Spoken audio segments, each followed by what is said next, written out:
নমস্কার, আদিত্য কিচেনে আপনাদের স্বাগত। আজকে আমি দেখাতে চলেছি একটা পাস্তার রেসিপি, যেটা আপনাদের একাই শুধু বাড়ির বাচ্চা কেন, আপনারা পুরো ফ্যামিলি রান্না করে খেতে পারবেন পাস্তা বানিয়ে। দেখতেই পাচ্ছেন পাস্তা কতটা সুন্দর হয়েছে দেখতে, আর খেতেও অনেকটাই টেস্টি ছিল।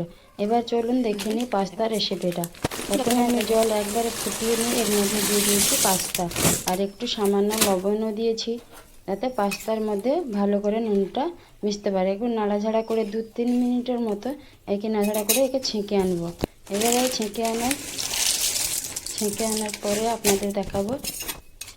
পাস্তাটা ভালো করে ছেঁকে না নিলে এটা জড়ে যেতে পারে। আপনারা একটা কাজ করবেন, ছেঁকে নিয়ে তারপর একটু ঠান্ডা জলে গুলিয়ে নেবেন, তাতে পাস্তাটা জড়িয়ে যাবে না।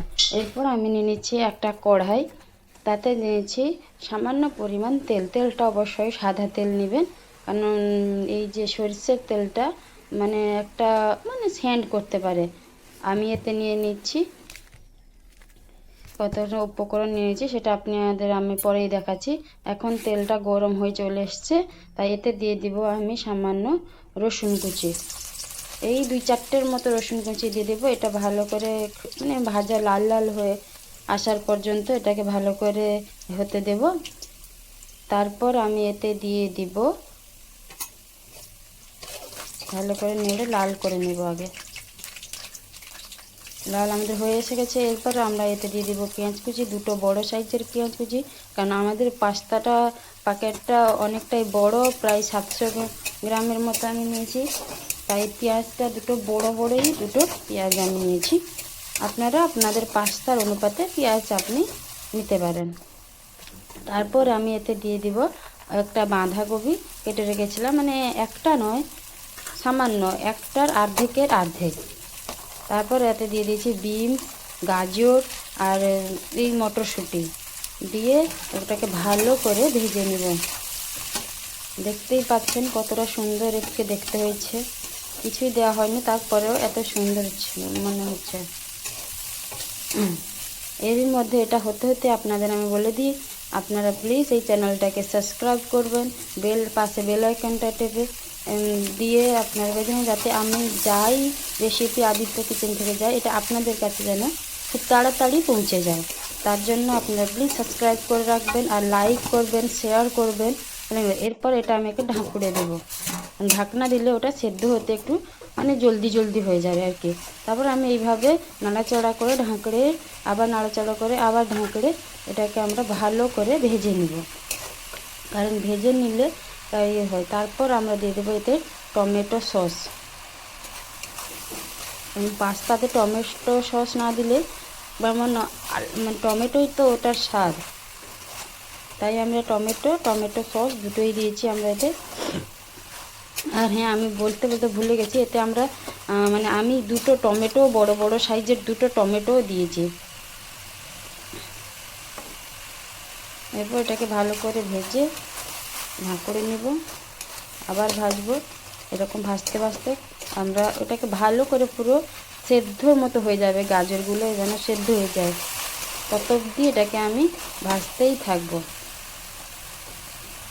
দেখতেই পাচ্ছেন কতটা হয়ে গেছে, আমি তো জলদিতে হয়ে গেছি।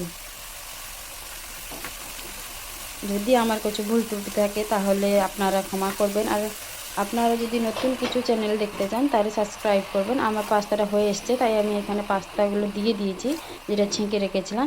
এটাকে ভালো করে এবার মিশিয়ে নিব, কারণ আমি না মিশালে এটাতে অনেক ছেঁকে নাড়ার পরে ওটা দলা পাকিয়ে জেগে গেছে, ওটাকে আমি ভেঙে নেব, কারণ দলা থাকলে কতক্ষণ হবে না। তো আমি দলাটা ভেঙে নিবে, তারপর ভালো করে মিক্স করব। আপনারা ভাবছেন হয়তো পাস্তা হয়ে গেল, এতে লঙ্কা গুঁড়ো দেওয়া হলো না।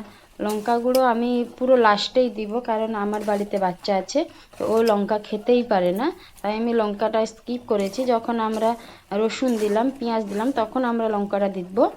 এবার গুঁড়ো এখন আমরা দিয়ে দিতে পারি, সেটা আপনার উপর নির্ভর করে। এটাকে আমি আগে ভালো করে এইভাবে মিক্স করব। আমারটা একটু কষ্ট হচ্ছে, কারণ আমার কড়াই পুরো ভর্তি হয়ে গেছে, কারণ আমার পুরো ফ্যামিলিতে 7 জন খাবো, তাই আমি পুরো 700 থেকে 800 গ্রাম পাস্তা নিয়েছি, আর এত সবজি তো তাই একটু বেশি হয়ে গেছে, নাড়াচাড়া করতেও আমার একটু অসুবিধা হচ্ছে, এদিকে সেদিকে পড়ে যাওয়ার মতো হচ্ছে।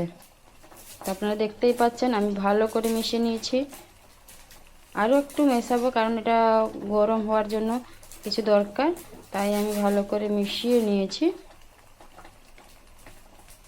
আপনারা এটা বাড়িতে বাচ্চাদের খেতে দিলে খুবই ভালো লাগে, আপনারা রোজই ব্যবহার করতে পারেন, কিংবা অথবা আপনার মনে যেদিন হয়, আপনার পুরো ফ্যামিলি এক জায়গায় বসে একদিন মনে হচ্ছে পাস্তা খেতে, তো আপনারা এই রেসিপিটা সবার সঙ্গে শেয়ার করতে পারেন।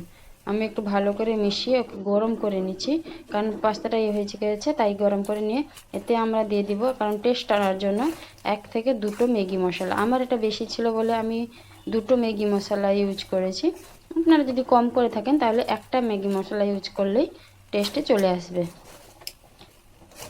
তারপরে ম্যাগি মশলাটাকে আমি ভালো করে মিক্স করে নিয়েছি। আমার হাত থেকে ম্যাগি মশলার প্যাকেটটা দিতে দিতে পড়েই গেল,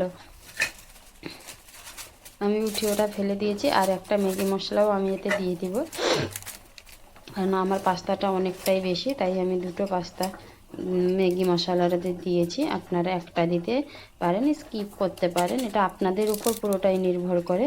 এবার আমার দেখছেন পাস্তা কতটা সুন্দর দেখতে হয়েছে, আপনারা দেখেই বুঝতে পারছেন কতটা প্লেন। আপনাদের বাচ্চাদের কোনো খারাপ করবে না, কারণ এতে সব ভালো জিনিসই পড়েছে, গাজর, বিনস, মটরশুঁটি, এগুলো বাচ্চাদের জন্য, সব পরিবারের জন্য ভালো, কিছুটাই খারাপ নয়। আর একদম প্লেন, কোনো কেমিক্যাল বা কোনো কিছু টেস্ট আনার জন্য কোনো ফুড রং কিছুই ব্যবহার করা হয়নি। একদম সুন্দরভাবে একটা টেস্ট আনার জন্য পাস্তা আমরা ব্যবহার করেছি। এবার আমাদের পাস্তা হয়ে এসেছে, আমার পাস্তা হয়েই এসেছে। আসলে কি জানেন, আমাদের বাড়িতে পাস্তাটা আমাদের বাড়ির সবাই খেতে ভালোবাসেন।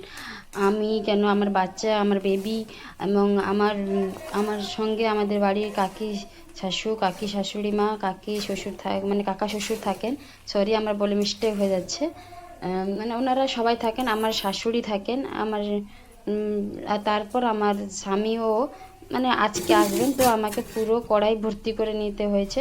দেখতেই পাচ্ছেন কতটা ভর্তি হয়ে গেছে, আমি নাড়াতেই পারছি না, আমার হাত ব্যথা হয়ে যাচ্ছে এতটা পাস্তা। কারণ ও নিচে এটা ননস্টিকের কড়াইও নয়, এটা এমনি প্লেন কড়াই, তো আমার নাড়াচাড়া করতে একটু কষ্ট হচ্ছে। আপনাদের এতটা কষ্ট হবে না। আমি এতে টেস্ট আনার জন্য একটুখানি দিয়ে দিলাম চাট মশলা, আমার বাড়িতে ছিল বলে, কারণ টেস্ট আনার জন্য সবাই খাবেন, নাহলে কী হবে। এমনিতেই এটা ভালোই টেস্ট আসে, আপনারা একবার মানে বাড়িতে রান্না করে সবাইকে খাওয়াতে পারেন। আপনারা শুধু বেবি না কেন, আপনার শাশুড়ি মা বা আপনারা নিজেরাও কখনো বসে এটা খেতে পারেন, এটা সবাইকেই ভালো লাগবে। এমন একটা রেসিপি। আমি আমার বেবির জন্য মানে লঙ্কা না দিয়ে আমি কেড়ে নিচ্ছি, কারণ ও লঙ্কা খায় না। এটা আমার প্রায় তৈরি হয়ে গেছে। এবার আমি এতে দিয়ে দিব লঙ্কা গুঁড়ো, কারণ সবাই তো আর লঙ্কা ছাড়া খেতে আসে না, তাই আমি লঙ্কা গুঁড়ো দিয়ে ভালো করে নেড়ে নেব। ভালো করে নেড়ে আর একটু মানে লঙ্কা গুঁড়োটা মিক্স করতে হবে, কারণ ওটা মানে প্রথম থেকে শুরু থেকে দিলে কি হতো, এটা আপনি মিক্স হয়ে যেত। তাই আমি ভালো করে লঙ্কাটা মিক্স করে তারপর আমি মানে আপনাদের দেখানো সার্ভ করবো, যেটাকে বলা মানে আমি কেড়ে নিচ্ছি একটা প্লেটে বলে, কারণ আমাদের এটা পুরো তৈরি হয়ে গেছে। আমি গ্যাস অফ করে আমি কিছুটা কেড়ে নিচ্ছি, যাতে আমি সার্ভ করতে পারি। এবার আপনারা দেখতেই পাবেন কত সুন্দর আমাদের পাস্তা হয়ে গেছে, দেখেই আপনাদের খেতে মন করবে, শুধু খাই মনে হবে। আমার তো খুবই ভাল লাগে, আমি তাই আগে নিয়ে নিয়েছি। আমার সবাইকে আমি টেস্ট করাবো, তারপর আমি খাবো, কারণ আমার সবাইকে দিতে হবে তো, তাই আমি নিয়ে নিয়েছি। আপনারা দেখতেই পারেন কতটা সুন্দর হয়েছে, আর কতটা শরীরের পক্ষেও খুব ভালো। এটাতে কোনো খারাপ জিনিস নেই, গাজর বাচ্চারা এমনিই খেতে চায় না, কিন্তু দিলে ভালো লাগবে। নমস্কার, যদি ভালো লাগে লাইক কমেন্ট শেয়ার করবেন, ফলো করবেন। আদিত্য কিচেনে আপনাদের স্বাগত, আবার আসার জন্য অনুরোধ রইল। টাটা, বাই বাই, নমস্কার।